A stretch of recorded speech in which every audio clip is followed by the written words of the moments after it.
बाग dam ना बना तो पाकिस्तान 2025 तक बूंद बूंद को तरस कर अफ्रीकी कहत ज़दा ममालिक जैसा बन जाएगा। सबसे पहले हम आपको बताते हैं कि कालाबाग डैम बनने से पाकिस्तान को कितना फायदा होगा। कालाबाग डैम का ऐलान ज़ियाउल हक मरहूम की कोशिशों की वजह से 1984 में वर्ल्ड बैंक के ताउन से किया गया। ज़ियाउल हक ने अमेरिका, इसराइल, भारत की नाक में दम कर रखा था। राजीव गांधी के पैरों तले जमीन निकल गई जब इसको पता चला कि पाकिस्तान कालाबाग डैम बनाने जा रहा है।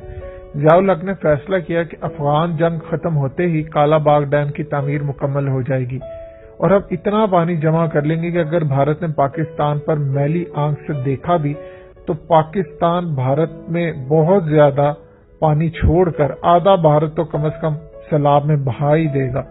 कालाबाग डैम बन जाए तो पाकिस्तान को 3600 मेगावाट बिजली हासिल होगी।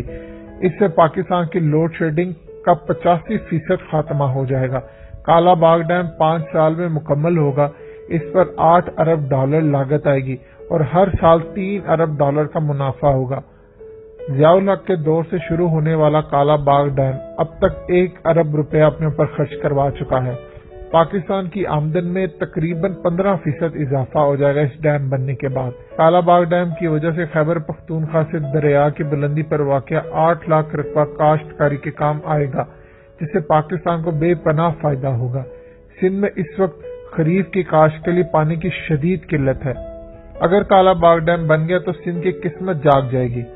कालाबाग डैम से इंडस डेल्टा की 20 लाख एकड़ जमीन काबिल काश्त हो जाएगी, जिससे पाकिस्तान को बेइंतहा फायदा होगा। पाकिस्तान में इस वक्त सिर्फ 5 साल का पानी बाकी रह गया है और कालाबाग डैम ना बना तो हम अफ्रीका के कहत ज़्यादा इलाकों में शामिल हो जाएंगे। भारत हर साल 25 अरब रुपया सिंध में पीपल्स पार्टी पख्तूनख्वा में ANP समेत बिके हुए मुर्दारों को देता है कि आपने प्रोपेगेंडा करना है कि हमारी लाशों पर गुजरकर ही कालाबाग डैम बनेगा।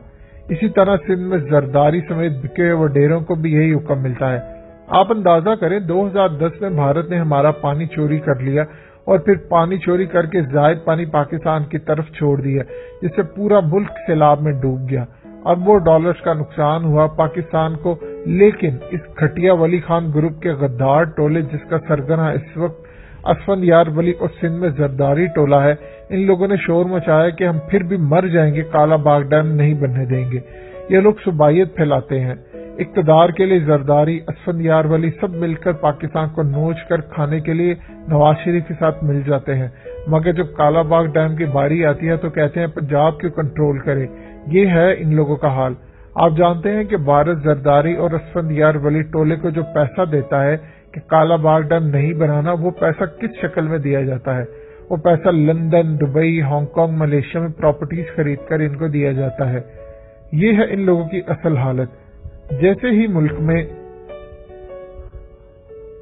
मुल्क में पानी खत्म होने वाला हो जाएगा, ये सब लोग लंदन, दुबई, मलेशिया, अमेरिका भाग जाएंगे और हम लोगों ने जो इनके पीछे लगकर कालाबाग डैम नहीं बनने दे रहे, हम लोगों ने अफ्रीका के लोगों की तरह सिसक सिसक कर मर जाना है।